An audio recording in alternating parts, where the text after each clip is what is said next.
നിർത്തുകയും ചെയ്യട്ടെ.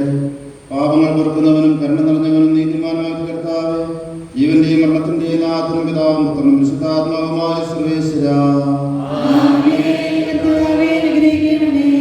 കർത്താവേ, മരിച്ചവരെ നീ കരുണാപൂർവ്വം ജീവിപ്പിക്കണമേ, ജീവിക്കുന്നവരെ ദയാപൂർവ്വം പരിപാലിക്കണമേ.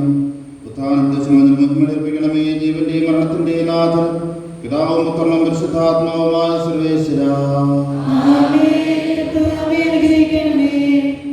സകലത്തിന്റെയും നാഥനും ദൈവവുമായ മിശിഹായെ, നിന്റെ കുരിശിന്റെ അടയാളത്തോടും ദൈവദൂതന്മാരുടെ അകമ്പടിയോടും കൂടെ വാനമേഘങ്ങളിൽ നീ പ്രത്യക്ഷനാവുകയും സ്വർഗരാജ്യത്തിന്റെ വാതിലുകൾ തുറക്കപ്പെടുകയും മരിച്ചവർ അക്ഷയരായി കബറിടങ്ങളിൽ നിന്ന് ഉയർക്കുകയും ദുഷ്ടജനങ്ങൾ നീതിമാന്മാരിൽ നിന്ന് വേർതിരിക്കപ്പെടുകയും ചെയ്യുന്ന ഭയാനകമായ വിധി ദിവസത്തിൽ നിന്റെ തിരഞ്ഞെടുക്കപ്പെട്ടവർക്കായി ലോകാരംഭത്തിൽ തന്നെ സജ്ജമാക്കപ്പെട്ടിരിക്കുന്ന സ്വർഗരാജ്യത്തിലേക്ക് ഞങ്ങളുടെ ഈ സഹോദരനെ നീ സ്വീകരിക്കണമേ. ഞങ്ങളിലും ഞങ്ങളുടെ സമൂഹത്തിലും നിന്റെ കൃപയും അനുഗ്രഹവും നിരന്തരം വസിക്കുമാറാകട്ടെ, ഇപ്പോഴും എപ്പോഴും എന്നേക്കും.